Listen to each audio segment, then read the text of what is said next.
Bonsoir à tous. Désolé pour les petits retards. Il y a encore un bus qui est attendu, mais nous allons commencer. Puis ces personnes nous rejoindront quand elles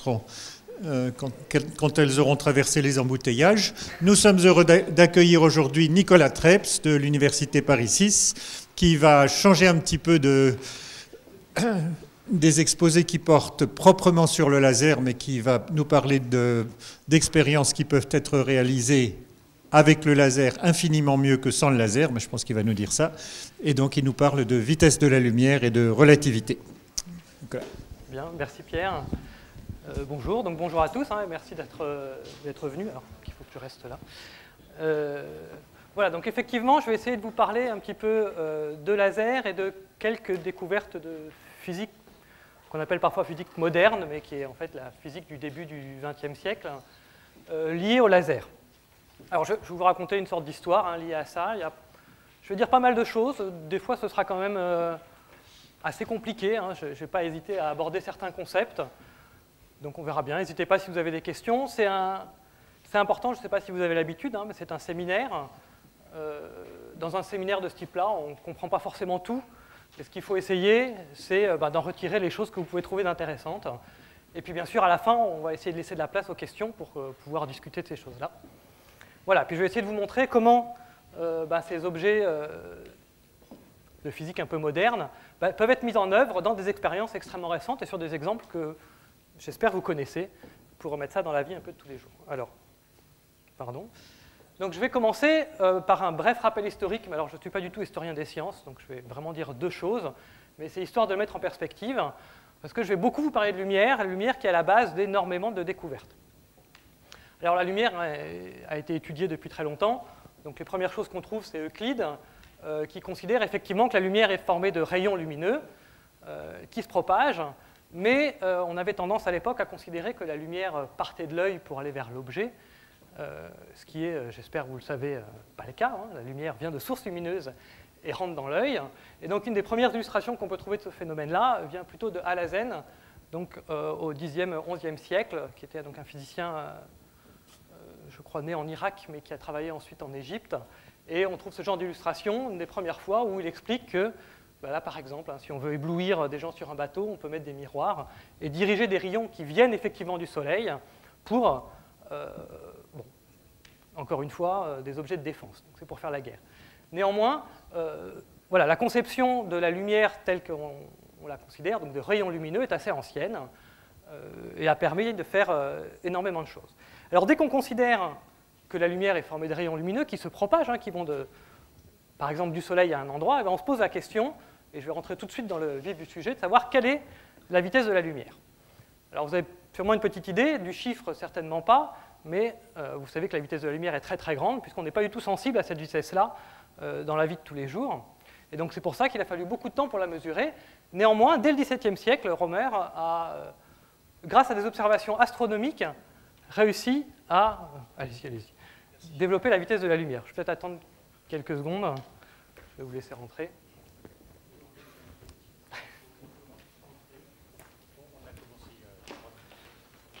Oui.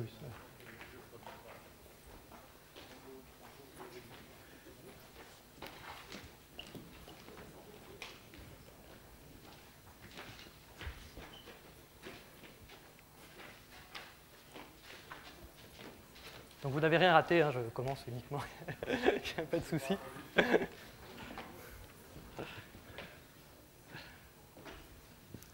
Voilà, donc j'étais en train d'essayer d'expliquer comment on peut mesurer la vitesse de la lumière. Alors les premières mesures ont été faites, c'est des mesures astronomiques, et par l'observation des étoiles, on peut déduire énormément de choses. Alors donc ça c'est la figure d'origine, donc ici vous avez le Soleil avec la Terre qui tourne autour, et Jupiter qui est là, et autour de Jupiter, il y a un satellite qui tourne et qu'on voit depuis la Terre, sauf quand il est derrière Jupiter. Il est caché par Jupiter. D'accord ? Et donc on peut voir ce satellite de Jupiter s'allumer ou s'éteindre, puisqu'il a un mouvement périodique autour de Jupiter. Et puis ce qui se passe, c'est que nous, ici on est sur la Terre, et la Terre tourne autour du Soleil, et donc le temps que met la lumière pour aller du satellite de Jupiter jusqu'à nous varie énormément quand on est là ou quand on est là.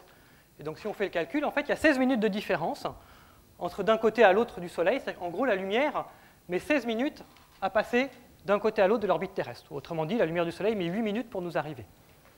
D'accord ? Et donc, il y a 16 minutes de différence quand on fait un tour complet. Et donc, en observant très finement, tous les jours, pendant une année entière, à quelle heure nous arrive la lumière qui vient du satellite de Jupiter, donc à quelle heure on la voit arriver, Romer a pu voir des petits décalages. C'est un travail titanesque sur une année. Et à partir de ces petits décalages, il a pu calculer quel était le temps que mettait la lumière pour arriver de ce satellite jusqu'à nous.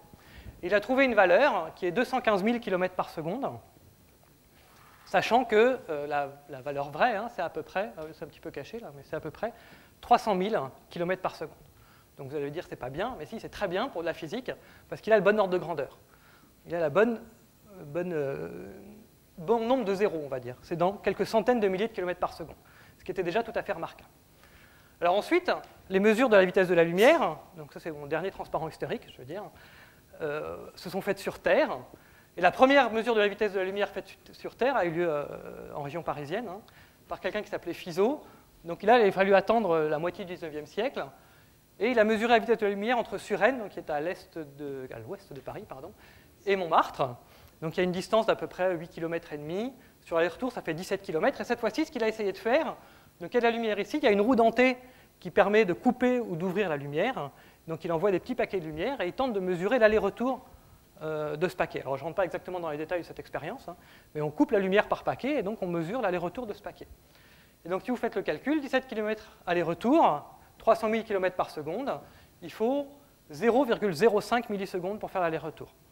Donc je ne sais pas l'habitude que vous avez des unités, mais 50 microsecondes, c'est 50 millièmes de millisecondes. Donc c'est un temps extrêmement court. Néanmoins, avec son système de roue dentée, il a pu mesurer ça, et il a trouvé quelque chose qui vaut 315 000 km par seconde, donc qui est déjà beaucoup plus proche de la valeur vraie. Alors, on peut, une fois qu'on a dit ça, je vais essayer de vous introduire des mesures de la vitesse de la lumière beaucoup plus précises, mais avant de faire ça, je voudrais qu'on s'interroge sur ce que ça veut dire la vitesse de la lumière. Alors c'est une question toute bête, mais il y a un principe de la physique que j'espère que vous connaissez, qui est le principe de relativité des mouvements. Vous savez bien que votre vitesse dépend du référentiel. Vous êtes dans un train, vous n'avancez pas. Pour une personne qui n'est pas dans le train, vous avez une certaine vitesse qui est celle du train. D'accord ? Pour la lumière, a priori, on se dit c'est la même chose. Donc là, c'est un petit dessin, une petite illustration que j'ai trouvée. Si je fais une mesure, alors on prend une fusée parce que la lumière va très vite, donc il faut que le mouvement du référentiel soit assez rapide aussi. Donc si je mesure, par exemple, j'ai une source de lumière, je mesure le temps d'aller-retour ici, je connais la distance, je vais avoir ma vitesse. Mais si ma fusée, elle bouge, pour quelqu'un qui est au bord, la distance parcourue par la lumière est beaucoup plus grande ici qu'ici. D'accord ? Mais pas de problème, c'est simplement que la vitesse de la lumière dépend un peu du référentiel, donc le calcul va être un peu différent. Donc jusqu'à là, tout va bien, c'est simplement la relativité du mouvement. Mais la question qui se pose dans ce cas-là, c'est quand je mesure la vitesse de la lumière sur Terre, dans quel référentiel je mesure la vitesse de la lumière ? Quel référentiel choisir ? Alors on va faire ça ici, dans le référentiel du laboratoire, mais vous savez que là on a un problème, qui est assez pratique souvent quand même, mais que la Terre tourne. Et comme la Terre tourne, on a une vitesse. Et la Terre tourne très vite. La vitesse de rotation de la Terre, si on se place sur la Terre, là, au niveau de l'équateur, c'est 450 mètres par seconde. Ce n'est pas une petite vitesse. Et donc, suivant si je vais mesurer ma vitesse de la lumière de façon verticale ou horizontale, je vais être sensible ou pas à la rotation de la Terre, et donc je peux potentiellement avoir une différence de 450 mètres par seconde. Alors vous allez me dire, par rapport à 300 000 km par seconde, c'est pas beaucoup. Certes, mais alors je continue. La Terre tourne autour du Soleil. La Terre tourne autour du Soleil à 30 km par seconde. Donc là, ça commence à devenir assez important. Et en fait, je peux continuer comme ça. La Terre va beaucoup plus vite que ça, puisque le système solaire tourne dans la galaxie. Et le système solaire tourne dans la galaxie à 220 km par seconde. Donc je vais m'arrêter là, mais 220 km par seconde, cette fois-ci, ce n'est plus petit par rapport à la vitesse de la lumière. Et donc on se dit, puisque la vitesse dépend du référentiel, suivant l'endroit où je vais être dans ma galaxie, suivant où je vais m'orienter, je devrais mesurer une vitesse différente.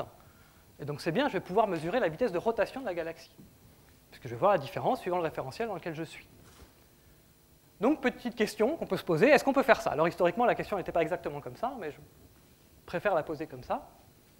Est-ce qu'on est sensible à la vitesse de rotation de la Terre dans la galaxie, quand on mesure la vitesse de la lumière ? Alors il y a d'excellentes expériences qui ont été faites pour mesurer ça, mais pour ça, il faut quand même faire des expériences très très sensibles, et donc je vais passer par vous expliquer un petit peu ce que sont les interférences. Vous en avez peut-être entendu parler un petit peu. Je préfère donner un transparent pour expliquer ça. Alors la lumière, bien plus tard, hein, enfin pas bien plus tard, le premier c'est Huygens, au XVIIe siècle, on s'est rendu compte que ce n'était pas simplement un rayon qui se propageait, mais la lumière c'est une onde. La lumière c'est un champ électromagnétique, c'est-à-dire un bête de tension, hein, qui oscille tout en se propageant. Donc la lumière, on peut la représenter comme ça, c'est une tension électrique qui oscille et qui se propage.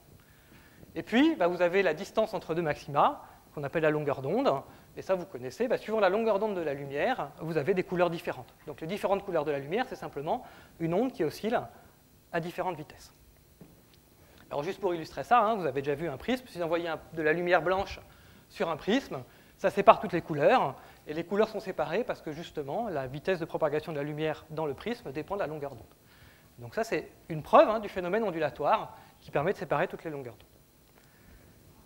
Alors qu'est-ce que ça permet, ça? Enfin, quel est le phénomène intéressant? C'est si on va additionner 2 fois de la lumière. Donc comme vous avez déjà vu des interférences avec de l'eau, certainement, vous prenez 2 sources lumineuses, même pulsation, même couleur, vous les mettez ensemble, et comme vous avez un champ électrique, donc une tension, si vous mettez 2 tensions ensemble, la tension totale, c'est la somme des tensions. Donc à la sortie, vous avez une onde, quand vous faites la somme de 2 lumières, vous avez une onde qui est plus importante. Mais ça, c'est uniquement si vos ondes sont coïncidentes, ce qu'on appelle en phase en physique. Si elles ne sont pas coïncidentes, si vous décalez l'une d'une demi-longueur d'onde, c'est-à-dire comme celle-là est maximum, celle-là est minimum, la somme des deux va donner 0. D'accord? Alors ça a l'air de rien. D'ailleurs, il y a 2 choses intéressantes. C'est que la première, c'est qu'on peut faire de la lumière plus de la lumière qui ne donne pas de lumière. D'accord? Donc on va additionner 2 sources lumineuses et finalement, à la sortie, on n'aura plus rien. Et puis la deuxième chose, c'est que ça, c'est sensible à savoir si je suis en phase ou pas en phase. Et donc c'est sensible à un tout petit décalage sur la lumière. Alors je vais vous donner un chiffre juste après. Mais je vais essayer de vous expliquer comment on peut utiliser ça pour mesurer la vitesse de la lumière. Donc c'est assez ambitieux, hein, mais je vais passer un tout petit peu de temps.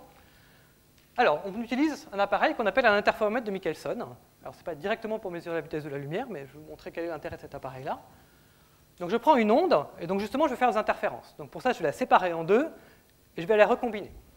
Donc je prends une onde et j'envoie sur un bout de verre, hein, ce qu'on appelle une lame semi-réfléchissante, mais c'est simplement un morceau de verre, tel qu'il y a une partie de la lumière qui est réfléchie et une partie de la lumière qui est transmise.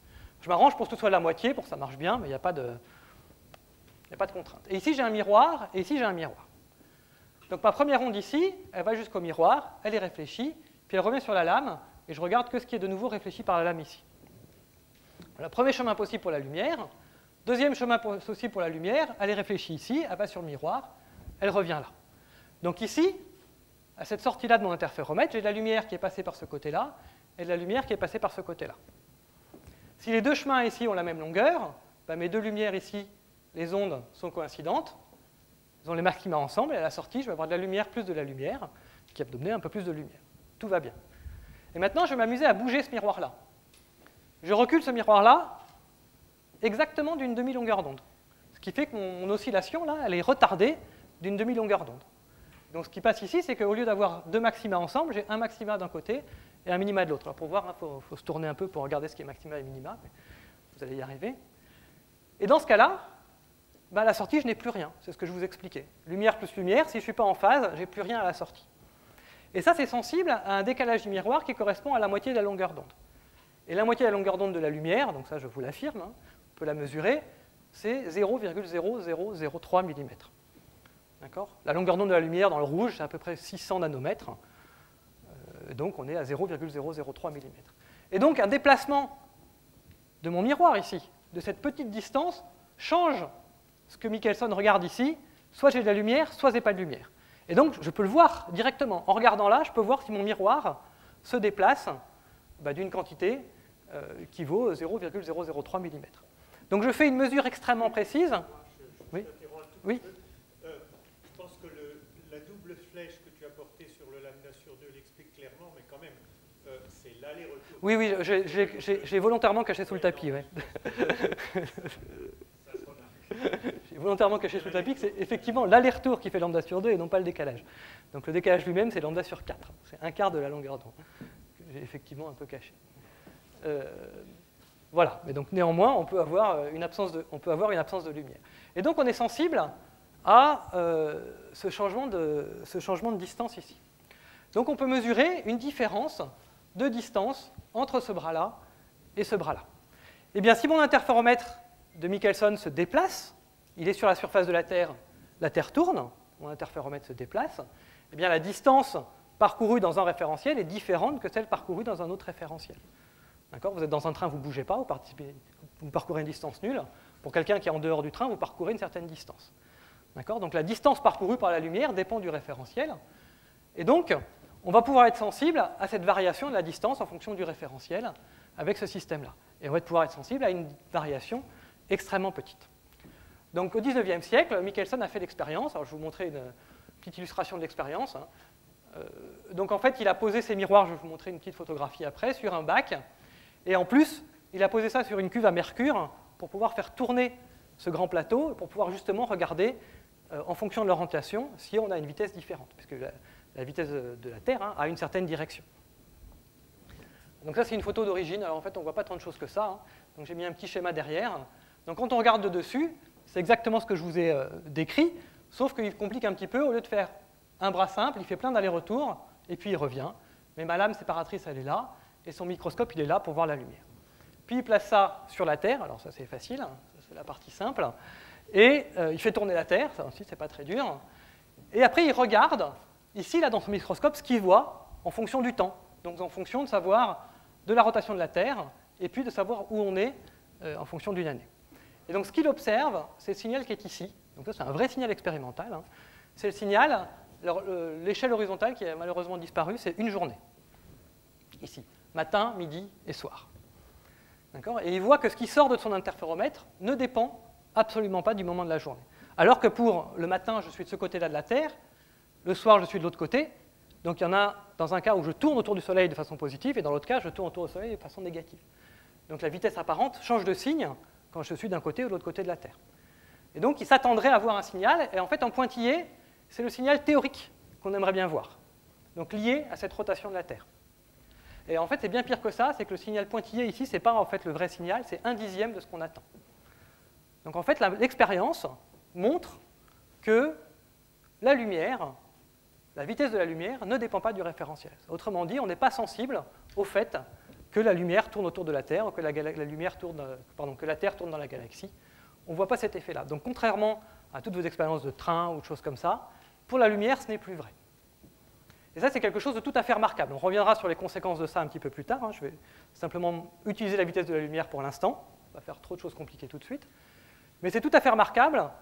Ma lumière, ici, la vitesse ne dépend pas du référentiel. Alors, les gens n'y croyaient pas à cette chose-là. C'est tout à fait contre-intuitif. Les calculs habituels de changement de référentiel nous disent qu'on devrait voir une courbe comme ça en fonction de la journée, et on ne la voit pas. Donc là, j'ai une précision, quand vous voyez ici, c'est une fraction à peu près d'1%. Donc c'est 99% de certitude en gros. Depuis, on a fait beaucoup mieux pour vérifier ce fait-là. Alors je vais juste vous mentionner les expériences qui sont plus compliquées, donc je ne peux pas rentrer exactement dans le détail, mais les expériences précises de ça, on les a faites bien entendu avec des lasers. Parce qu'avec des lasers, c'est une lumière très stable, j'y reviendrai tout à l'heure. Donc une des expériences les plus marquantes date de 1979, où cette fois-ci c'est la même chose, même si ça ne se voit pas tellement. Mais avec des lasers, donc on a de nouveau un système qui peut tourner, on regarde la vitesse en fonction de l'orientation, et là cette fois-ci ils ont mesuré avec une précision qu'on appelle une précision de 10-15, ça veut dire qu'ils ont 15 chiffres significatifs qui veulent dire que la vitesse de la lumière ne dépend pas du référentiel. La vitesse de la lumière qu'ils mesurent est toujours la même, quelle que soit l'orientation, le moment de l'année, le moment de la journée. C'est une précision de 0,001 mm sur 1 million de kilomètres, la précision de l'expérience. Donc de mesure de distance. Et puis on a fait encore mieux. Donc ça c'est très récent, c'était juste pour vous montrer que des gens continuent à travailler là-dessus. Cette fois-ci c'est en 2009. Donc des gens qui ont travaillé, alors de nouveau, vous voyez l'interféromètre de Michelson. Alors c'est pas exactement ça, mais c'est à peu près l'idée. Et donc cette fois-ci, c'est mis dans quelque chose d'extrêmement rigide. Tout ça c'est suspendu pour qu'il n'y ait pas de bruit, je ne vais pas rentrer dans le détail, mais cette fois-ci on a 17 chiffres significatifs. Cette précision on ne peut pas l'imaginer, donc je ne vous demande même pas de la comprendre. C'est hors de toute atteinte expérimentale, ça fait partie des mesures les plus précises expérimentalement qui existent. La vitesse de la lumière ne dépend pas du référentiel. Alors soit la vitesse de la lumière ne dépend pas du référentiel, donc les gens n'ont pas eu peur, puisque la vitesse de la lumière ne dépend pas du référentiel, eh bien on va dire que c'est une constante. Et donc en 1983, on a décidé de définir la vitesse de la lumière. On a dit la vitesse de la lumière ne dépend pas du référentiel, on va lui donner une valeur. Et cette valeur qu'on lui a donnée, alors bien sûr, on a pris la valeur la plus proche de ce qu'on connaissait jusqu'à présent, et c'est 299 792 458, enfin 299 millions, pardon, 792 458 mètres par seconde. C'est une définition, maintenant. D'accord ? On a posé la vitesse de la lumière, c'est ça. Alors ça veut dire quoi ? On a posé que la vitesse de la lumière, c'est ça, donc il reste des unités là-dedans, le mètre et la seconde. Donc qu'est-ce qu'un mètre ? Ben, un mètre, c'est la distance parcourue par la lumière en 1 sur la vitesse de la lumière, seconde. D'accord ? Puisque vous savez qu'une distance, c'est une vitesse fois un temps. Oui ? Donc je multiplie cette vitesse-là par ce temps-là, je trouve bien 1 mètre. Donc le mètre est défini, la distance est définie à partir de la vitesse de la lumière. Alors là-dedans, il manque une chose sur laquelle je reviendrai tout à l'heure, c'est qu'est-ce que la seconde ? Alors la seconde, c'est un peu plus difficile à définir. Qu'est-ce que le temps ? Donc vous savez que le temps, c'est simplement, comment on mesure le temps ? On mesure ça avec un phénomène oscillatoire. Une horloge à balancier, un balancier qui balance, d'après son nom, et vous pouvez compter le nombre d'oscillations pour avoir le temps. Et bien, pour avoir l'horloge la plus précise, on a pris les oscillateurs les plus précis, qui sont les atomes. Donc c'est basé sur un atome de césium, et là encore, on retrouve la lumière. Alors quelle est la propriété des atomes ? Les atomes émettent de la lumière. Toute la lumière que vous voyez ici dans cette pièce est émise par des atomes. Et différents atomes émettent différents types de lumière. Donc on a choisi le césium parce que c'était une longueur d'onde qui était pratique à utiliser, puis c'était des atomes qu'on pouvait avoir assez facilement, qu'on pouvait isoler facilement. Et donc on a choisi de définir la seconde à partir de la lumière émise par un atome. Alors pourquoi la lumière émise par un atome, c'est un oscillateur ? Bien parce que justement, c'est une onde qui oscille. Et donc si je compte le nombre d'oscillations, si j'ai un tic à chaque oscillation, ça me fait une horloge qui fait clic à chaque fois. Alors elle le fait très vite. Une seconde, c'est à peu près 9 milliards d'oscillations de la lumière émise par un atome de césium. Mais une fois qu'on a ça, eh bien, on a défini nos unités. On a défini la seconde à partir d'un phénomène fondamental, l'atome, qui est quelque chose d'universel, c'est-à-dire que quel que soit l'endroit où je mette mon atome, il va me donner la même seconde. On a défini la vitesse de la lumière, on lui a donné une valeur, et à partir de ça, on a défini le mètre. Et donc ce qui est important là-dedans, et ce que je vais utiliser maintenant pour faire des expériences un peu plus simples, et je reviendrai sur les concepts un peu plus compliqués à la fin, c'est que on a une équivalence complète entre une distance et un temps. Une distance n'est rien d'autre que le temps que met la lumière pour aller d'un endroit à un autre. C'est exactement la même chose. Il n'y a pas de différence en physique entre une distance et un temps, puisque c'est défini à partir de la vitesse de la lumière qui est une constante. D'accord ? Alors là, maintenant, je vais faire des choses un petit peu plus pragmatiques, puis on reviendra à ça après. Mais donc ça veut dire qu'on va pouvoir utiliser la lumière pour mesurer des distances. D'accord ? Donc là, maintenant, je vais vous donner quelques exemples, puis on reviendra à ça, de mesures de distance à partir de la lumière. Alors pour faire ça, on va utiliser des lasers. Alors pourquoi on utilise des lasers ? Bien, pour ça. Donc ça, c'est une petite photo d'une expérience qu'on a faite à Paris il y a maintenant 7 ans, dans le cadre de l'année mondiale de la physique. Donc on s'était amusé à tirer un faisceau laser entre l'Observatoire de Paris et Montmartre, que vous voyez ici. Donc là, c'est une vraie photo de ce laser-là. Donc là, il y a 5 km. Et ça, cette photo est intéressante parce qu'elle vous montre un petit peu les propriétés du laser, et en particulier, le laser, il va tout droit. On a un beau pinceau, bien droit, je reviendrai un petit peu là-dessus, très précis, et donc qui permet assez facilement de pointer un endroit et pour mesurer la distance. Donc dans cette expérience-là, ce qu'on faisait, c'est qu'on mesurait la vitesse de la lumière, de nouveau. C'était juste une expérience de démonstration, la valeur en elle-même n'était pas pertinente. Mais cette photo vous montre bien qu'un laser, c'est très pratique pour mesurer une distance, ça va tout droit, on peut viser quelque chose, ce qu'on ne peut pas faire avec une lampe habituelle. Alors quelle est la distance qu'on mesure avec ça ? Il y en a une qui est amusante, c'est la distance de la Terre à la Lune. Et donc je vais passer un peu de temps à vous expliquer ce que nous apprend cette mesure, qu'est-ce qu'on trouve et comment on la fait. Donc on joue à mesurer, alors on ne fait pas que jouer, ça sert à quelque chose aussi, à mesurer la distance entre la Terre et la Lune. Alors pour ça, j'envoie la lumière de la Terre vers la Lune, je la fais revenir, et je mesure le temps que met la lumière pour faire l'aller-retour. Alors si je fais ça juste comme ça, j'ai aucune chance que ça marche. La lumière, elle ne revient pas, parce que la Lune, ce n'est pas un miroir. La Lune, c'est la Terre, ça va absorber ma lumière, il ne va rien se passer. Donc il y a besoin de miroirs sur la Lune. Eh bien, croyez-le, il y a des miroirs sur la Lune qui ont été posés par les Américains et les Russes dans les différentes missions spatiales. Donc si vous regardez la Lune, alors on ne voit pas à l'œil nu, il faut savoir, il y a des réflecteurs de ce type-là, alors c'est quelque chose qui est grand comme ça, avec dessus des réflecteurs qu'on appelle des catadioptres, ou des coins de cube, qui renvoient la lumière.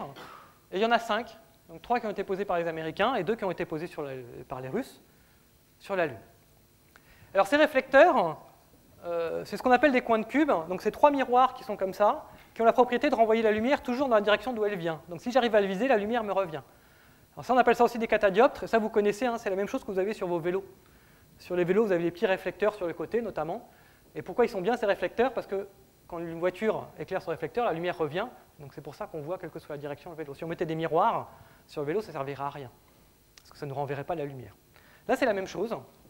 On a un petit peu mieux, mais c'est la même chose. C'est vraiment le même principe. Et puis, alors, je prends l'exemple de ce qui se passe en France, mais il y a pas mal d'observatoires qui font la même chose. Mais là, c'est à Nice, l'observatoire de la Côte d'Azur. Eh bien, il y a un laser puissant qu'on envoie en direction de la Lune et qui va permettre de mesurer la lumière retour. Alors, pour faire ça une mesure précise, on ne va pas envoyer la lumière de manière continue, on va envoyer un paquet de lumière. Donc, un petit, comme tout à l'heure, on avait coupé la lumière en morceaux, on va envoyer une petite tranche de lumière. Alors, juste pour illustrer, ça ne sert pas que à mesurer la distance Terre-Lune, ça sert aussi à des choses beaucoup plus pragmatiques que vous avez peut-être déjà vues. La plupart des radars, maintenant, sont des radars laser et ils ne font rien d'autre que ça. Ils vous envoient des impulsions laser sur la voiture et ils mesurent le temps d'aller-retour de l'impulsion laser pour avoir votre distance. Alors, pour avoir la vitesse, il faut faire 2 mesures de distance. Donc, c'est ce qu'ils font, ils envoient 2 impulsions, ils obtiennent 2 mesures de distance, ils divisent par le temps, ils obtiennent la vitesse. D'accord ? Le principe pour la Lune, alors là, on va mesurer que la distance, donc on n'a besoin que d'une impulsion, mais c'est la même chose. Donc, c'est des choses très pragmatiques qui marchent très, très, très bien. La précision de ces choses-là, c'est redoutable, vous ne pouvez pas protester. Alors, ils ont raison. Il n'y a pas de... Il faut trouver autre chose. Alors, j'ai un tout petit peu de temps, je vais peut-être vous montrer une petite animation que je voulais vous montrer. Comment on fait? Donc, pour faire une mesure très précise, il faut pouvoir positionner ces choses-là de manière très précise.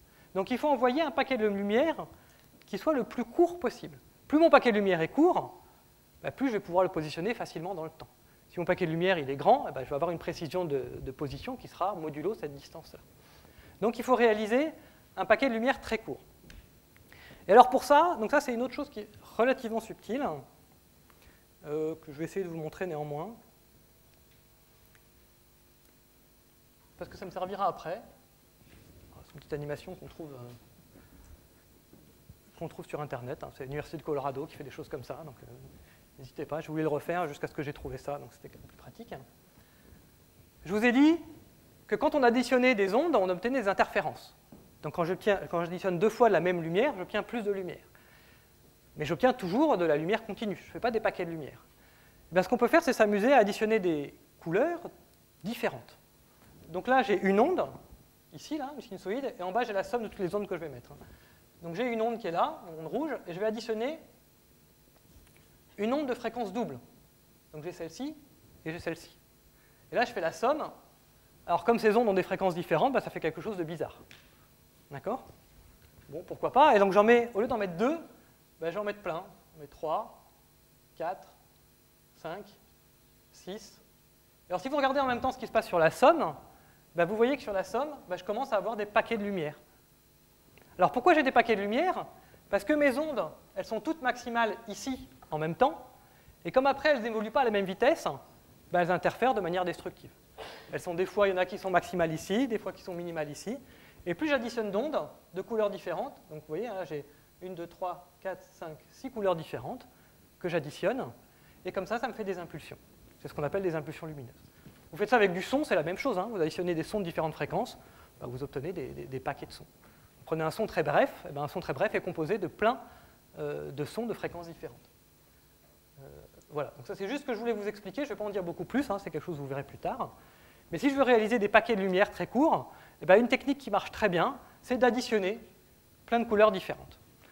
Et donc on va faire des lasers qui contiennent plein de couleurs différentes. Alors je vais essayer de revenir à ma présentation, qui est là.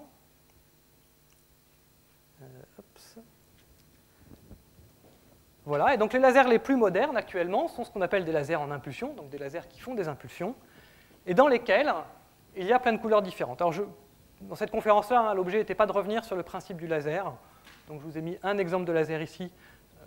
Si vous avez des questions après, je pourrais revenir dessus. En 2 mots, un laser, comment ça marche? J'ai un miroir là, j'ai un miroir là, et au milieu, j'ai un amplificateur de lumière. Donc j'ai la lumière qui va d'un miroir à l'autre, et qui, à chaque fois qu'elle passe, elle est amplifiée. Donc j'ai plus de lumière, et le miroir qui est là, en fait, ce n'est pas un miroir parfait, il laisse passer un petit peu de la lumière. Donc ma lumière est amplifiée, et puis là, on a toujours un petit peu qui passe. Et c'est comme ça qu'on fait un laser. Donc c'est simplement de la lumière qui est amplifiée. Et un laser en impulsion, c'est quand j'ai plein de couleurs en même temps qui sont amplifiées. Alors, comme ça ne dit pas grand-chose. Hein. Si je prends un laser en impulsion qui vient d'à côté, là, de l'École Polytechnique, on obtient de la lumière qui est composée, si je regarde sur mon prisme, qui est de nouveau composée de plein de couleurs. Alors, je vous donnerai quelques ordres de grandeur tout à l'heure. Je peux essayer d'en donner un tout de suite. Les ordres de grandeur sont un peu difficiles à comprendre, puisque les impulsions qu'on réalise ici, hein, les paquets de lumière qu'on réalise ici, c'est ce qu'on appelle des centaines de femtosecondes. Alors la femtoseconde, c'est 10-15 secondes. Alors 10-9 secondes, c'est un milliardième de seconde, et donc 10-15 secondes, c'est un millionième de milliardième de seconde. Voilà, ça dit ce que ça veut dire, hein, c'est juste extrêmement court, c'est un peu difficile à réaliser. Alors par contre, ce qui est plus intéressant, c'est que 100 femtosecondes, si je ne me trompe pas, la lumière, en 100 femtosecondes, elle parcourt 30 micromètres, en gros. D'accord ? Donc ça vous donne un petit peu une idée de la précision qu'on peut obtenir. 100 femtosecondes, 30 micromètres, je vous rappelle, je vous ai dit, distance et temps, c'est la même chose. Alors ces choses-là, ça a l'air d'être des objets de recherche.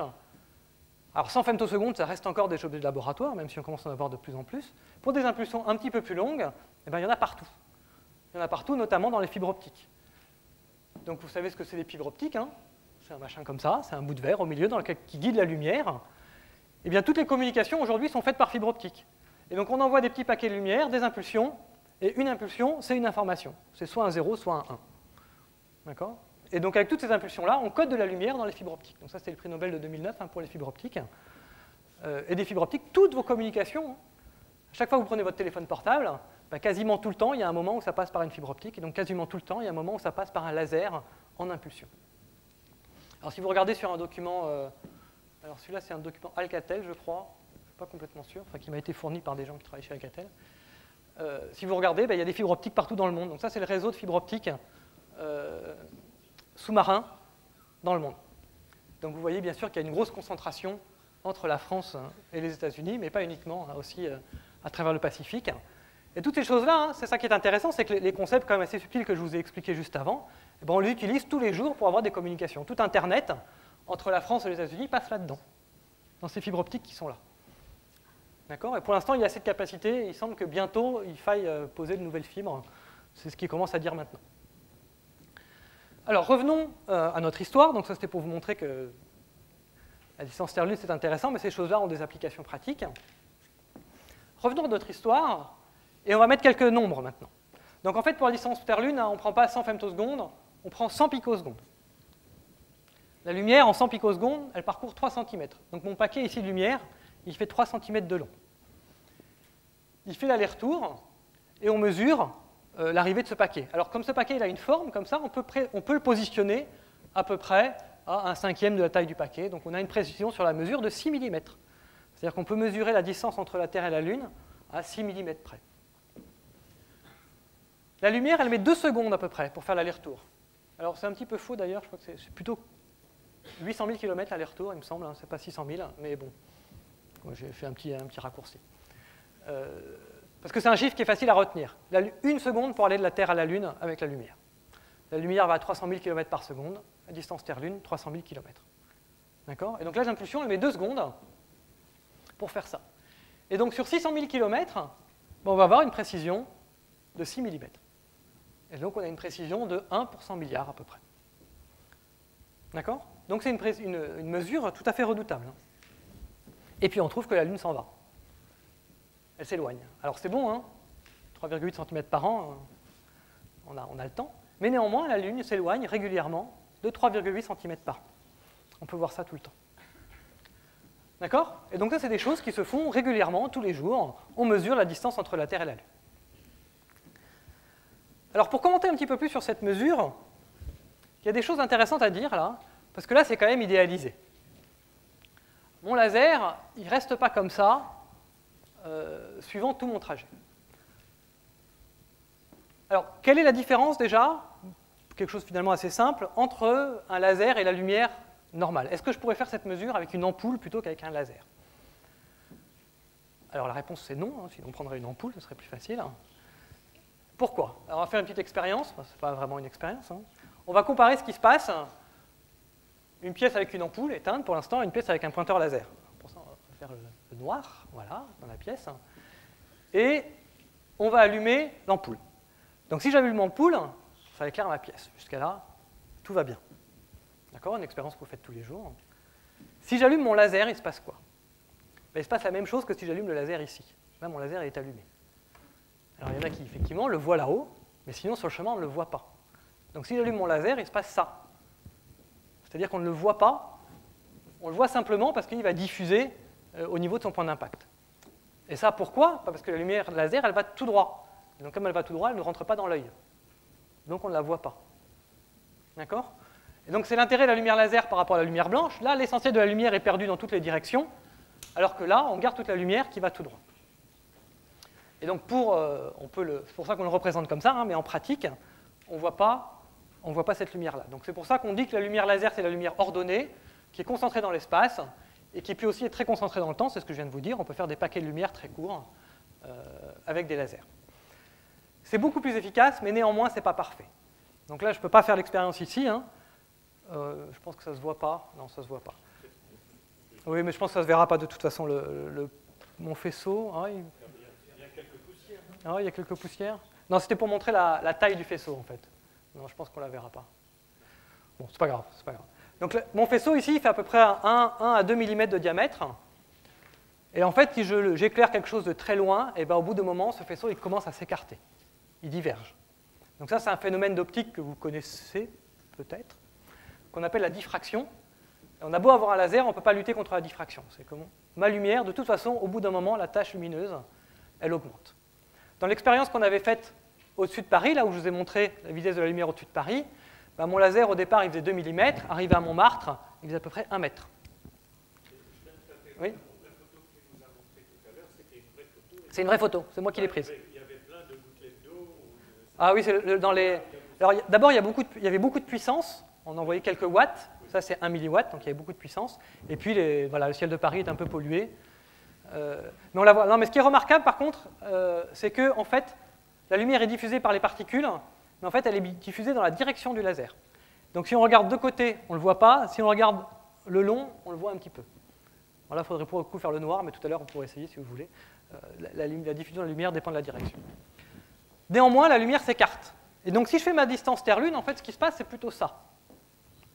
C'est que mon laser, il a beau faire 1 mètre, je crois, au départ. Hein, c'est un télescope qui l'envoie, donc il y a un faisceau d'à peu près 1 mètre au départ. À l'arrivée sur la Lune, mon faisceau, il fait à peu près 1 ou 2 km de large. D'accord? Donc, c'est quelques kilomètres carrés à l'arrivée. Et vous avez vu que mon réflecteur, hein, je vous l'ai montré tout à l'heure, mon réflecteur, il fait 50 cm sur 50 cm. Donc ce qui veut dire que l'essentiel de la puissance de mon laser est perdu. D'accord? Ici, je renvoie qu'une toute petite partie de la lumière qui arrive. Et au retour, même chose. Au retour, ma lumière va diverger et je vais la perdre. Donc je vais revoir à la fin qu'un tout petit peu de la lumière. Bon, c'est pas grave, on en a quand même. Hein. On fait un petit calcul. 200 millijoules, on en voit. Alors 200 millijoules, je ne sais pas si vous savez ce que vous allez dire, hein, mais un laser comme ça, c'est à peu près 1 millijoule par seconde. C'est 1 milliwatt, 1 millijoule par seconde. Donc ici, on en voit 200 millijoules par impulsion. Hein, donc en fait, il y a une puissance beaucoup plus grande que ce qu'il y a là-dedans. Hein. Au retour, on a 10 moins 18 millijoules. Donc on retombe dans des chiffres. Donc 10 moins 18, hein, c'est le milliardième de milliardième. On retombe dans des chiffres dont on ne sait pas trop ce qu'ils signifient. C'est-à-dire qu'en gros, à la fin, il n'y a quasiment plus de lumière.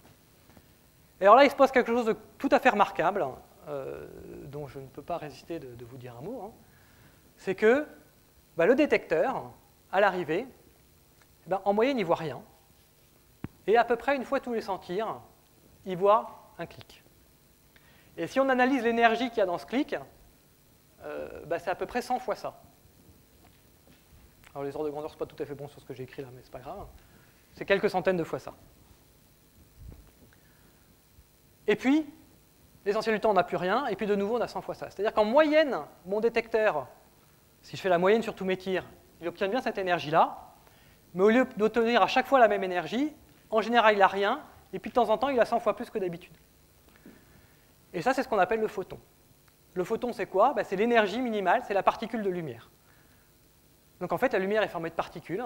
Ces particules ont une taille finie qu'on ne peut pas casser.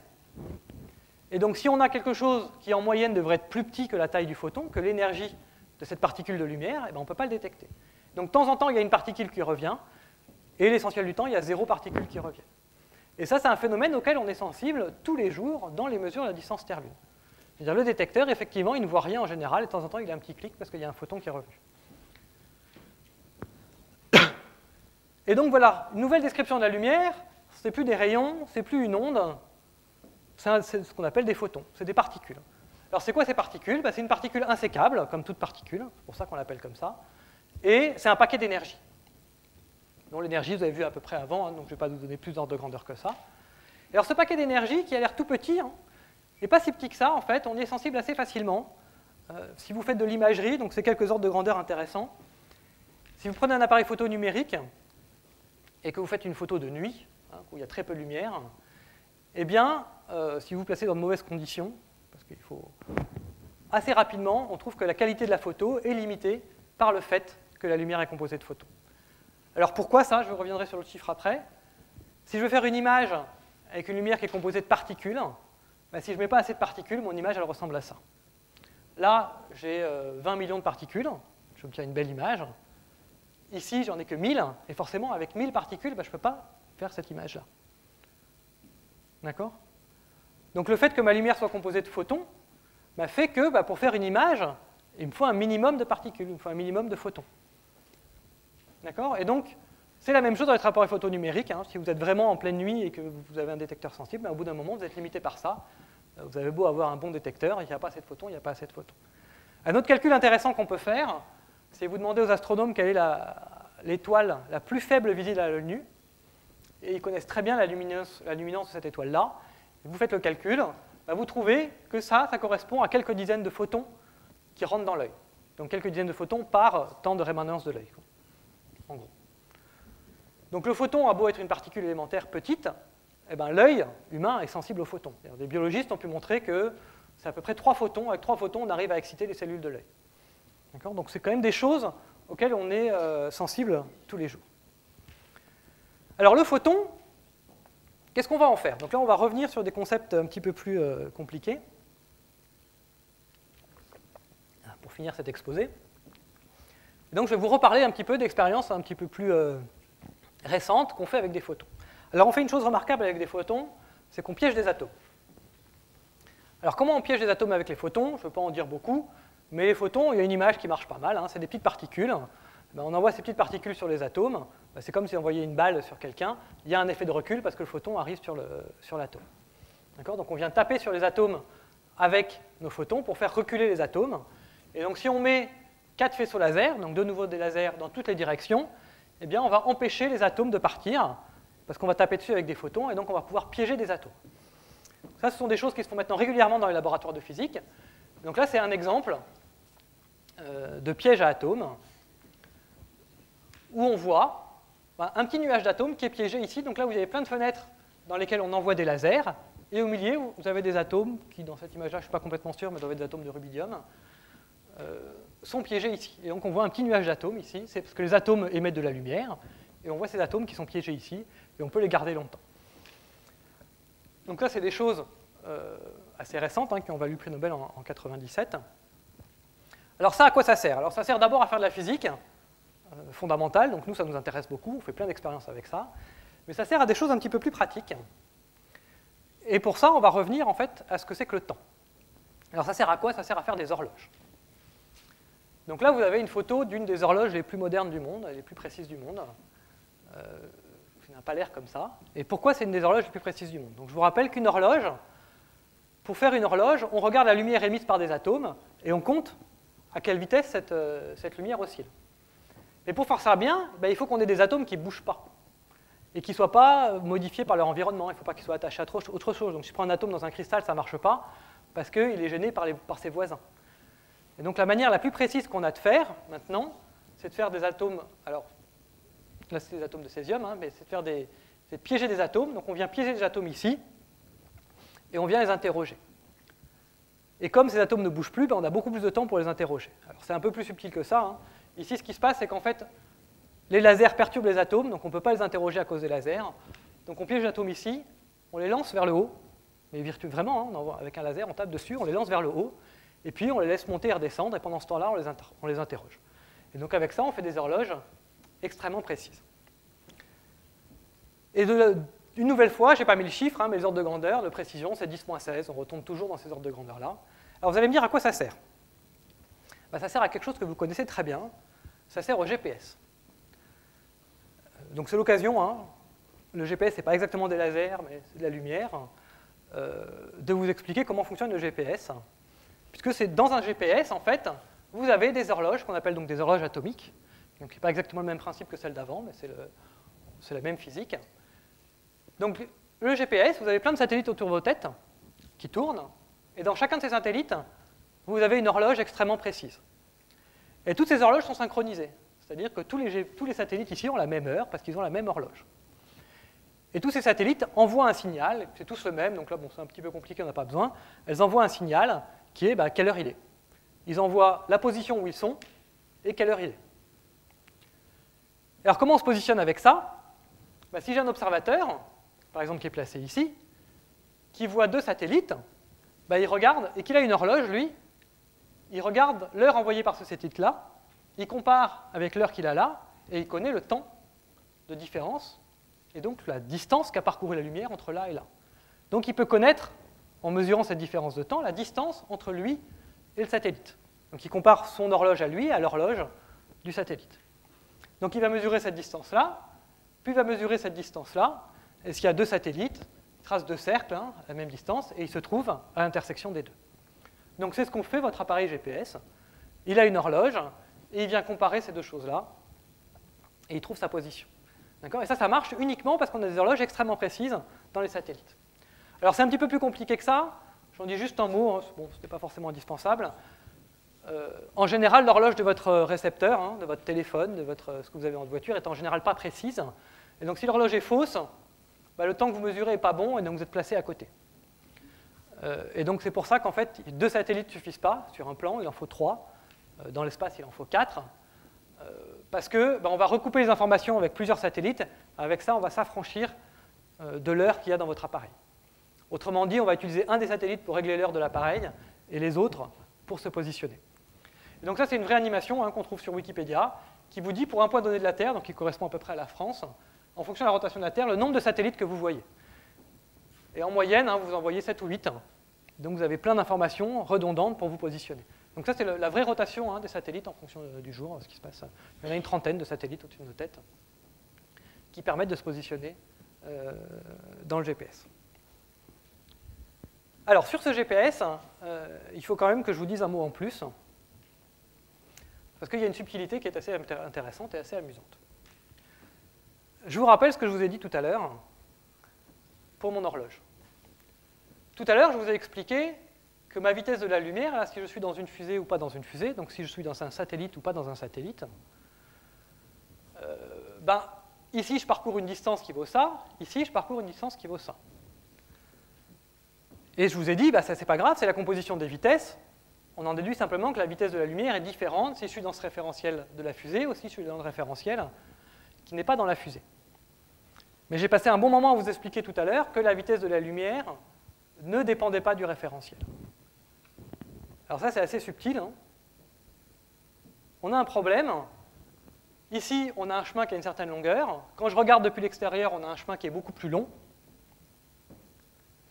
Et pourtant, la lumière va exactement à la même vitesse ici qu'ici. C'est ce que me disent mes expériences de tout à l'heure. Et donc, ça veut dire quoi? Ça veut dire que le temps que met la lumière pour faire les retours dans ce référentiel-là n'est pas le même que celui dans ce référentiel-là. D'accord? Si j'interdis à la lumière de changer de valeur, la vitesse de la lumière de changer de valeur, je suis obligé de changer autre chose, et c'est le temps. Donc le temps n'est pas le même quand je suis dans un référentiel ou quand je suis dans un autre. Si j'ai une horloge ici, elle va compter un certain temps. Vu de l'extérieur, le temps compté par horloge sera plus lent. Parce que la lumière doit parcourir plus de longueur et elle va à la même vitesse. Alors ça, c'est ce qu'on appelle la relativité restreinte d'Einstein. on a peut-être déjà entendu parler, hein, le temps dépend du référentiel. Et donc, ce qu'il faut retenir, c'est que ça ne vient uniquement du fait que la vitesse de la lumière ne dépend pas du référentiel. Alors, vous allez dire, ça c'est un peu des élucubrations de physiciens, hein, ça peut se faire pas à grand-chose. Ben, ce phénomène-là, on le voit dans les satellites GPS. Donc, je vous ai mis tous les chiffres ici. Alors, j'aurais dû enlever ceux de droite, parce qu'il y a GPS et il y a Galileo, c'est le nouveau système européen qui devrait remplacer le GPS. Bien faire un petit peu de pub sur ce qu'on fait chez nous.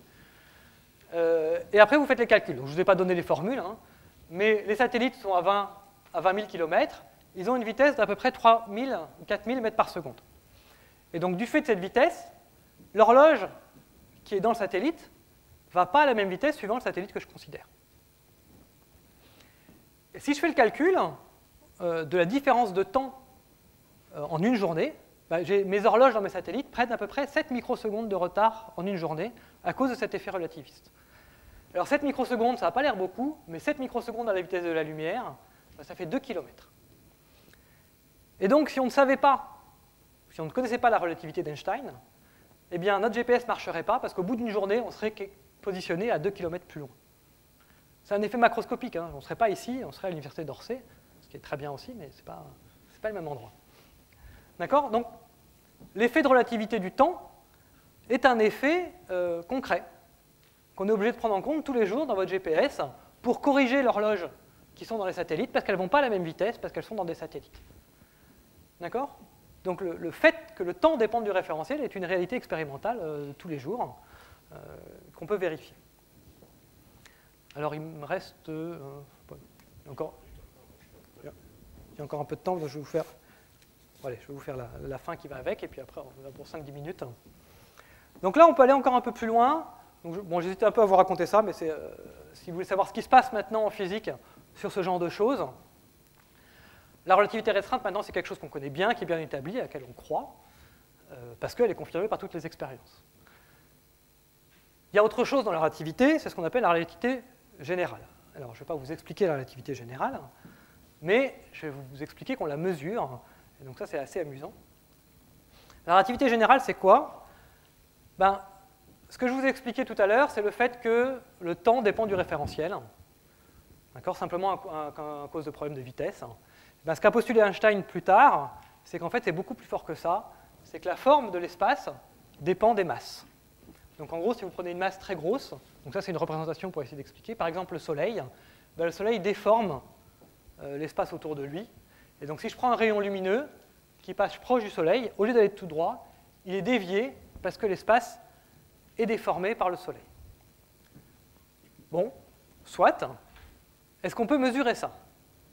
Alors ça, c'est ce qu'on appelle un effet de lentille gravitationnelle, donc ça se voit d'abord tous les jours. Il y a 2 expériences sur Terre qu'on essaye de faire. Alors, expérience basée sur ce qu'on appelle des systèmes binaires. Donc vous avez dans l'espace des jeux de planètes ou d'étoiles, donc ça c'est des étoiles qui oscillent. Et quand ces étoiles oscillent, elles vont déformer l'espace. Et puis elles déforment l'espace de façon oscillante. Et donc elles forment une onde qui ressemble beaucoup aux ondes lumineuses, à part que ce sont des ondes gravitationnelles. C'est mon espace qui change. Alors si on fait une petite animation, si là j'ai un cercle au départ qui est posé sur Terre, ou quelque part dans l'espace, à cause de l'onde gravitationnelle, l'espace se raccourcit d'un côté, se rallonge de l'autre, et réciproquement. Donc mes distances changent à cause du passage d'une onde gravitationnelle. Alors de nouveau, cet effet il est extrêmement petit, et celui-là on ne le voit pas dans les expériences de tous les jours, ce n'est pas possible. Donc si vous donnez quelques ordres de grandeur, vous mettez des masses très grandes, alors, une bombe atomique, le changement de longueur c'est 10-39, alors tout à l'heure je vous expliquais 10-18 c'est un nombre inimaginable, 10-39, voilà, vous en faites ce que vous voulez, on ne peut pas en dire grand-chose. Des trous noirs qui viennent l'un contre l'autre, là cette fois-ci c'est 10-20.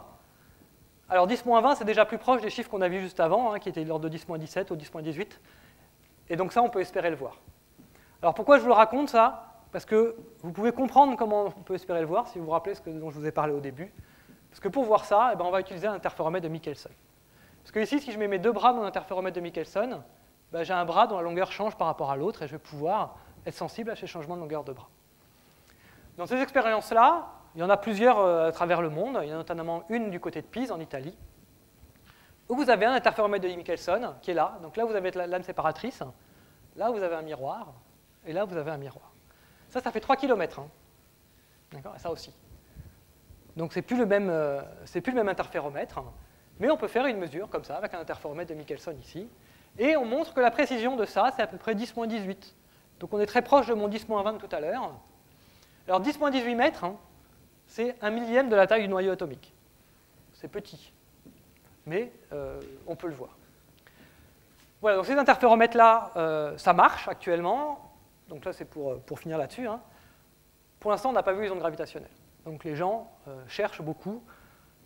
Peu de gens, en fait, doutent. Tout le monde pense qu'on va les voir. Mais pour l'instant, on est bien conscient qu'entre le 10-18 qui est là et 10-20 que je vous ai montré avant, il y a encore quelques ordres de grandeur à gagner. Pour l'instant, on ne les voit pas. Alors des interféromètres gravitationnels, en fait, il y en a plusieurs à travers le monde. Donc là, vous avez différentes photos, notamment il y en a 2 aux États-Unis, un en Italie. Alors je peux passer à celui d'après. Ce qui est intéressant, c'est qu'en fait, vous en avez plusieurs tout autour de la Terre. Et ça, c'est très bien, parce que de nouveau, on a un Michelson dont l'orientation va changer en fonction de l'endroit où on est sur la Terre.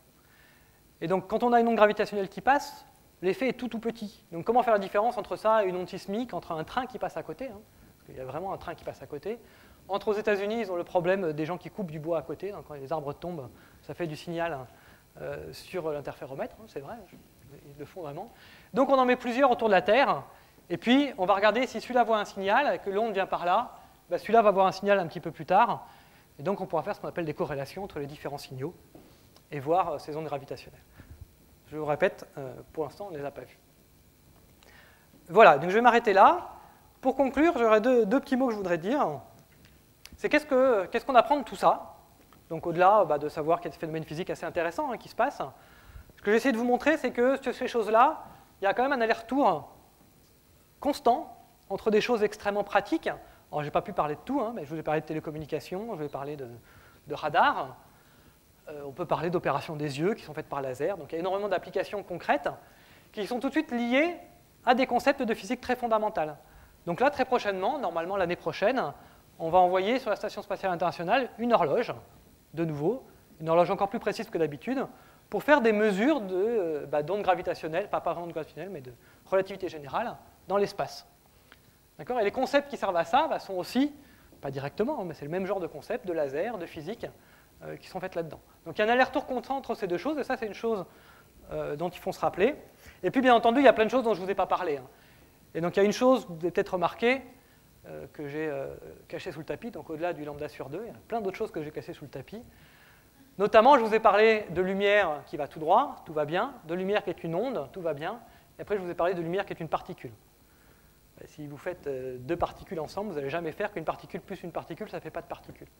Alors avec les ondes, ça marche. D'accord ? Donc il y a tout un pan de la physique qui s'appelle la physique quantique qui essaie d'expliquer pourquoi de temps en temps la lumière se comporte comme une onde et de temps en temps elle se comporte comme une particule. Vous avez encore beaucoup de choses à apprendre là-dessus, hein, si ça vous intéresse. Alors il y a une illustration que j'aime beaucoup, qui est celle-ci, qui est assez connue dans le domaine. Mais la question qu'on se pose entre ondes et particules, c'est à peu près équivalent à ce qui se passe, au skieur qui passe à travers là. Voilà, je vous remercie de votre attention.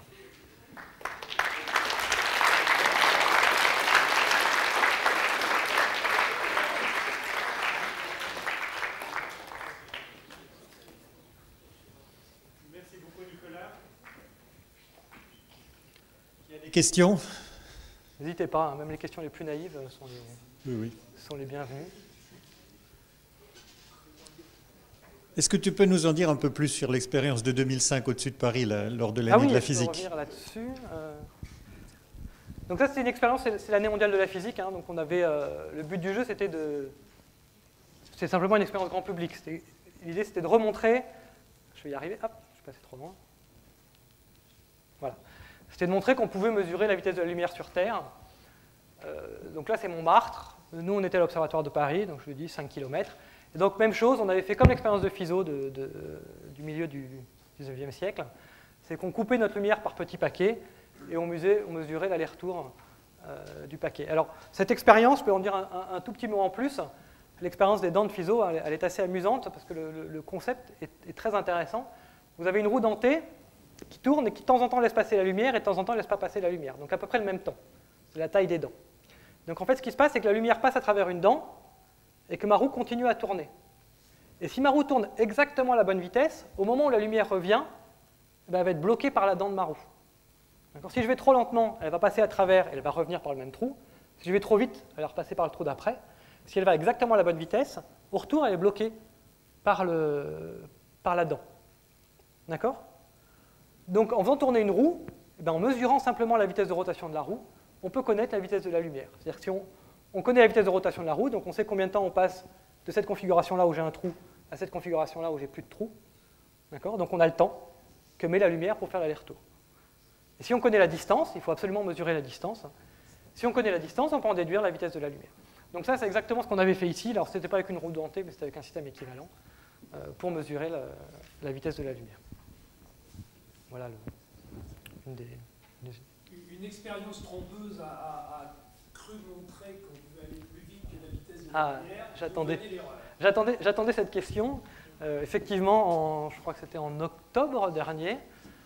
Alors pour la petite histoire, c'était un vendredi matin, et ce vendredi matin-là, à 8h30, j'avais cours de relativité. Donc j'expliquais à des étudiants que la vitesse de la lumière était infranchissable, et ils ont entendu à la radio le matin que des gens avaient mesuré que des neutrinos allaient plus vite que la vitesse de la lumière. Alors c'est une histoire intéressante, parce qu'ils ont trouvé ce résultat-là, donc des neutrinos qui passaient entre l'Italie et Genève, donc plutôt dans l'autre sens d'ailleurs, entre Genève et l'Italie, et ils mesuraient, ils connaissaient bien la distance, ils mesuraient la vitesse, ça allait plus vite que la vitesse de la lumière, ils ne trouvaient pas pourquoi, donc ils ont fini par le publier pour demander à la communauté de l'aide, en gros, c'était l'idée. Et ça a tourné quand même pendant un petit moment, pendant 2-3 mois, personne ne savait ce qui se passait, et a priori, pour l'instant, ils ont trouvé, alors il y a 2 raisons, une raison faible, j'allais dire, qui était un des GPS qui ne marchait pas très bien, manifestement, mais parce que pour positionner les 2 stations, ils font ça par GPS, donc il y avait un problème de positionnement GPS, mais qui était petit. Et l'autre problème, donc celui qu'ils ont sorti il n'y a pas longtemps, c'était un câble qui était mal connecté. Alors c'est très étonnant, mais ce qui se passe, c'est que dans cette expérience-là, donc j'en ai discuté avec un collègue, dans cette expérience-là, en fait, des câbles pour faire des mesures, il y en a partout. En gros, il y a 20 km de câbles. D'accord ? Et ils ont mesuré une différence qui correspond à 20 mètres à peu près de propagation. Et donc c'est très vite, s'il y a un câble qui ne marche pas très bien, le signal électrique à l'intérieur du câble, il ne va pas exactement à la vitesse qu'on attend, et donc ce qu'on mesure, ce n'est pas bon. Et alors normalement, ils disent qu'ils ont des systèmes de sécurité qui fait que dès que le signal du câble n'est pas parfait, ça coupe complètement le câble. Et je ne sais pas comment ça marche d'ailleurs, et manifestement, le système de sécurité là ne marchait plus. Et il y avait un câble un peu débranché. Et, alors il faut encore des vérifications, mais a priori c'est ça. Mais donc la question que ça pose, c'est est-ce qu'on est sûr que la vitesse de la lumière est indépassable? Ou est-ce que, parce que manifestement, il y a eu une équipe qui a cru que ça pouvait être dépassé, une autre équipe qui est certaine de la valeur, et donc qui a cherché à l'erreur. Alors, c'est intéressant parce qu'effectivement, tout le monde est persuadé que la vitesse de la lumière n'est pas dépassable, mais finalement, on serait assez content qu'elle le soit. Parce que ça ferait une nouvelle physique à découvrir, donc au contraire, c'est intéressant. Sauf que, forcément, comme ce serait un tel changement de paradigme, au départ, on essaye de montrer que c'est faux. Alors, le problème, c'est quand on essaye de montrer quelque chose c'est faux, en général, on y arrive, donc ça pose toujours des petits problèmes. Néanmoins, mais il y a quand même des gens qui se sont posés des questions intéressantes, ce qu'il pouvait y avoir de la physique différente, des effets d'indice sur les neutrinos, des choses comme ça. Et ils ont réfléchi à pas mal de choses, mais non, malheureusement, il n'y a pas de nouvelle physique, a priori.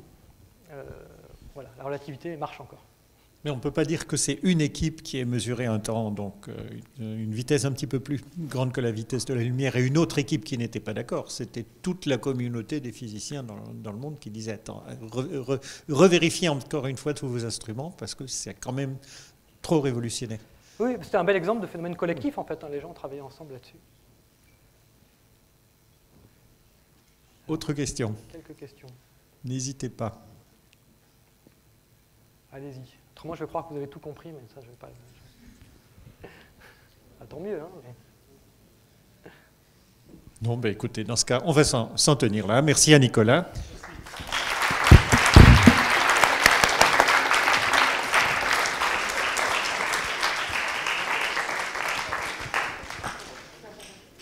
Et comme d'habitude, je vous annonce la séance suivante.